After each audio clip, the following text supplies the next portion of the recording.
Hola muchachos, llegó el momento de presentar nuestra evaluación bimestral de cuarto periodo con un ingrediente de complejidad bastante particular, y es que nos van a evaluar varios elementos de la historia moderna.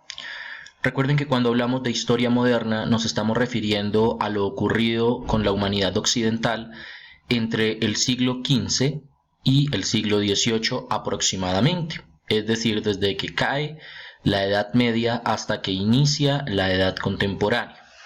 En ese orden de ideas vamos a manejar los siguientes ejes conceptuales.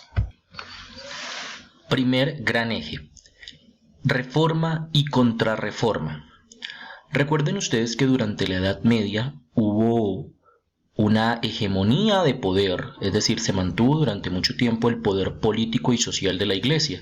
En teoría, la Iglesia debería tener influencia cultural dentro de las personas, modificar algunas de sus conductas, pero cuando entra a ser parte de las esferas del poder y se posiciona socialmente como una autoridad, puede llegar a generarse un conflicto. Y esta afirmación se ve sustentada precisamente con el hecho histórico que dio lugar a la Reforma Protestante, y es que la gente en el siglo XV ya no quiso seguir más los preceptos y los mandatos de la Iglesia Católica tal y como los había seguido durante la Edad Media, y esto llevó a que múltiples corrientes como el luteranismo, el calvinismo, el anglicanismo y otros más formalizaran una actitud reformista y rebelde, no vamos a decir en contra, pero sí en oposición a la Iglesia Católica, con el fin de que ésta pudiera cambiar, ¿sí? Evidentemente la Iglesia era un poco tosca, un poco testaruda, es decir, no reconocía que debía hacer cambios, y pues eso precisamente generó las guerras de la Reforma ya entrado el siglo XVI. En esta imagen pueden encontrar información sintetizada de todos los elementos que trabajamos durante el primer periodo respecto a la reforma y a la contrarreforma, que fue la respuesta y los cambios que efectivamente decidió hacer la Iglesia Católica, dada la multiplicidad de protestas que hubo en su contra. Recuerden que la reforma protestante, es decir, las propuestas de cambio a la Iglesia, se dan en el seno del humanismo, hijo del Renacimiento del siglo XV, y que buscaba que el hombre fuera el centro del universo, más no la idea de Dios generada por la Iglesia. Aquí es importante recordar algo que siempre recalcamos en clase: no es que se pierda la fe, no es que Dios deje de existir en el imaginario de las personas, solo que ahora el protagonismo no va a estar centrado en la Iglesia, sino va a estar centrado en la actividad humana. Es importante que puedan hacer lectura de este documento que está en pantalla para reforzar. Vámonos con nuestro siguiente tema, que es el de estados absolutistas, sinónimo de estados modernos. ¿Por qué digo sinónimos? Bueno, ustedes recordarán que en el primer periodo en el colegio vimos la transición de la monarquía feudal a la monarquía moderna. La monarquía feudal era aquella en la que el rey repartía su poder entre los señores feudales y también le daba poder a la Iglesia Católica para que tomara decisiones sociopolíticas. Cuando pasamos al Estado moderno, el rey recupera el 100% del poder y entonces entramos al Estado absoluto, que de hecho eso es lo que significa absoluto, ¿no? Absolutamente todo el poder centrado en el rey. Recuerden que en términos sociales existe una estratificación, si se quiere, de los diferentes actores o agentes de la Edad Moderna. Es lo que hemos llamado sociedad estamental. Existen diferentes estamentos, pero digamos que la forma más comprensible de recordarlos es aquellos que son privilegiados y aquellos que no. ¿En qué consiste este asunto de tener o no privilegios? Los privilegios están básicamente en la cercanía al poder real, el no pago de impuestos o el pago de impuestos muy bajos en relación con la cantidad de propiedades que se tiene, y además pues la posibilidad de vivir en un mundo de impunidad, donde usted incluso puede llegar a cometer delitos, pero solamente por el hecho de ser privilegiado y tener cercanía al rey pues no le va a ocurrir nada. Y en el otro gran grupo vamos a encontrar a los no privilegiados, que son los que pagan la mayor carga de impuestos, que no son cercanos al rey, y a los que el peso de la ley y de la justicia les cae incluso de manera injusta e ilegal, valga hacer esa aclaración. Esta sociedad estamental tiene un concepto clave que ustedes no me pueden perder de vista y no me pueden olvidar jamás. Y este es el concepto de la burguesía. Si nosotros pensáramos en la burguesía con palabras actuales, pues podríamos decir que es la clase alta de la sociedad, que es la más privilegiada, los dueños de las empresas, etcétera. Pero si nos remitimos a la Edad Moderna, siglos XVI, XVII, XVIII, pues vamos a encontrar que la burguesía era uno de esos estamentos de la sociedad que vivía bajo las monarquías absolutas, que no tenía privilegios, que no era cercana al rey, pero que poseía dos características que no deben olvidar. La primera es que pues tenían comodidad económica, no eran pobres. Y la segunda es que era gente estudiada, era gente de sangre renacentista, es decir, con sensibilidad por el arte, por la literatura, con ideas renovadoras, cambiantes. Los burgueses lideraron la Ilustración, aparecen personajes muy importantes como Diderot y de Alembert que van a crear la enciclopedia. Recuerden que la enciclopedia tiene como fin que el conocimiento circule por la sociedad, ¿cierto? Es decir, que el conocimiento no se quede estancado en quienes lo poseen, sino que se tenga la posibilidad de llevarlo a todo el mundo, indistintamente de cómo sea o de dónde venga.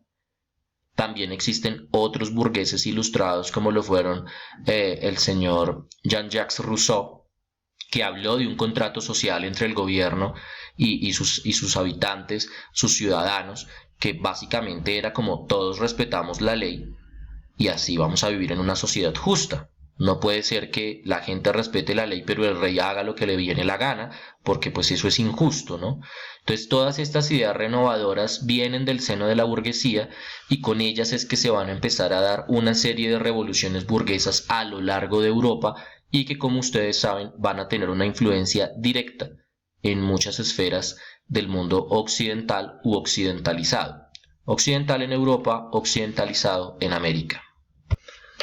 Con el tema de la burguesía entramos entonces a dos de los siguientes grandes ejes que son las revoluciones burguesas, y es cómo a través de la Ilustración, que decíamos hace un momento que es la forma en que la burguesía va a expresar todo ese conocimiento que ha cultivado por generaciones, pero ya de una manera revolucionaria, y por eso se hablan de revoluciones burguesas, va a tener un impacto en las profundas transformaciones que Europa experimenta a partir del siglo XVIII.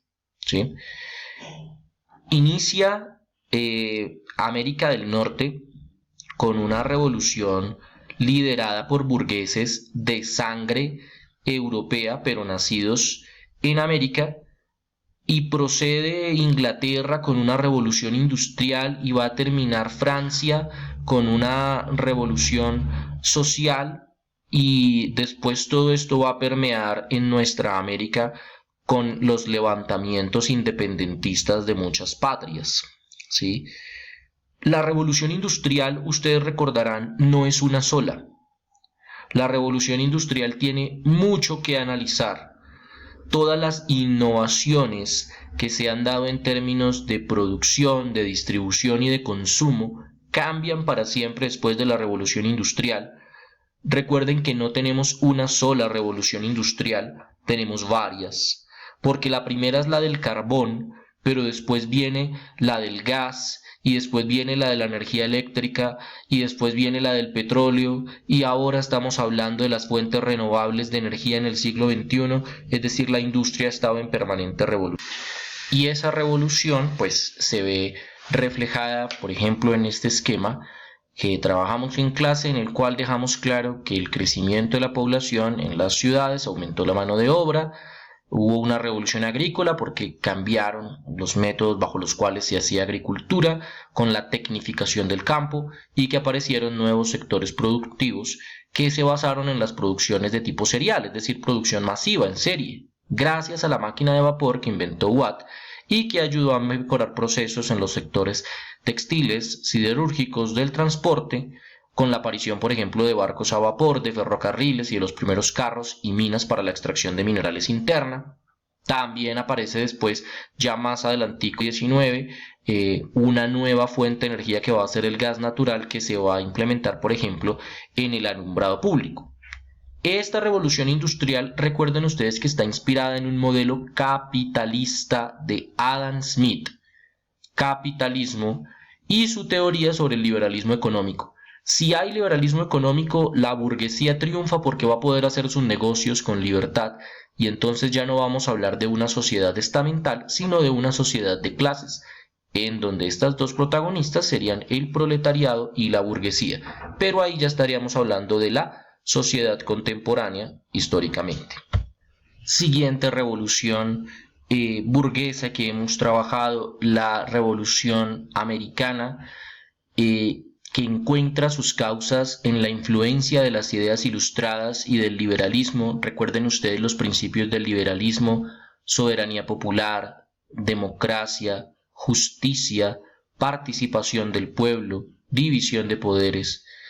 Y esa influencia de esas ideas ilustradas y liberales pues va a motivar a que hacia 1776 se lidere en Estados Unidos en lo que hoy llamamos Estados Unidos, una actitud independentista respecto al rey Jorge III de Inglaterra y a su parlamento, quienes al parecer no tenían muy en cuenta a los colonos en este continente y los ignoraban tanto de las decisiones políticas como también del establecimiento de las rentas en los impuestos.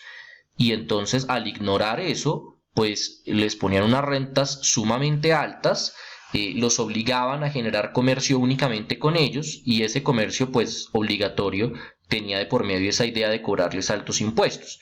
Entonces lo que va a ocurrir es que George Washington y Thomas Jefferson van a liderar un proyecto emancipador en el cual Washington va a dirigir a las tropas, Jefferson va a ser como el encargado de la parte intelectual en la redacción de una constitución y de la declaración de independencia. Como se sabe, por eso hoy en día Estados Unidos es independiente y no es un espacio dependiente o una colonia de los ingleses.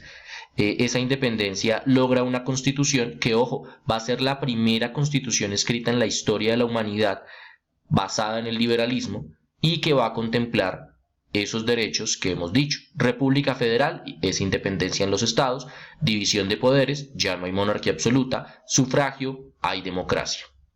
¿Listo? Y ese legado de la independencia de los Estados Unidos después nos va a llevar a Francia. Y con Francia empezamos a adentrarnos ya en el final del siglo XVIII. Ustedes saben que hay muchas causas para que se diera la Revolución Francesa. Esas causas son de varios ámbitos. Las económicas, pues porque Francia estaba en la ruina por las permanentes guerras con Inglaterra; las sociales, porque la burguesía, a pesar de ser rica e inteligente, no podía ascender socialmente; las ideologías y las políticas, pues porque viene este ejemplo de la independencia de los Estados Unidos y de las ideas de la Ilustración; y entonces viene el periodo revolucionario de los franceses. Recuerden ustedes que existían los estados generales, pero había una desventaja en los votos. Algunos miembros de la nobleza se empiezan a sensibilizar con los burgueses y con el pueblo. El ejemplo es Charles Darnay en Historia de dos ciudades. Luis XVI tiene miedo, cierra los estados generales, y eso obliga a la gente a llevar a cabo una asamblea nacional, a revolucionarse. Ya no más absolutismo. Esa asamblea nacional es todo un éxito, y entonces llegamos a la asamblea constituyente. En la asamblea constituyente se va a generar una constitución que elimine el absolutismo y plantee una monarquía parlamentaria, es decir, división de poderes. El rey no está de acuerdo con eso, intenta escaparse, lo capturan, lo asesinan. Con ese asesinato entramos en periodo republicano, y con el periodo republicano, en la época del terror, donde Robespierre es el máximo representante, se emborracha un poco de poder, hace cosas que no tiene que hacer, muere en su propia ley bajo la guillotina, y aparece después el proceso del Directorio, en donde Napoleón es nombrado general de guerra. El Directorio fracasa y Napoleón va a liderar un golpe de estado ya en su condición como general para venir a rescatar a Francia, y ahí se inicia el periodo imperial. Como cierre podemos ver que las consecuencias de esta revolución apuntan a eliminar por completo el absolutismo. Sin embargo, ustedes saben que en el proceso de restauración se va a querer recuperar, pero también se logra superar con las revoluciones liberales.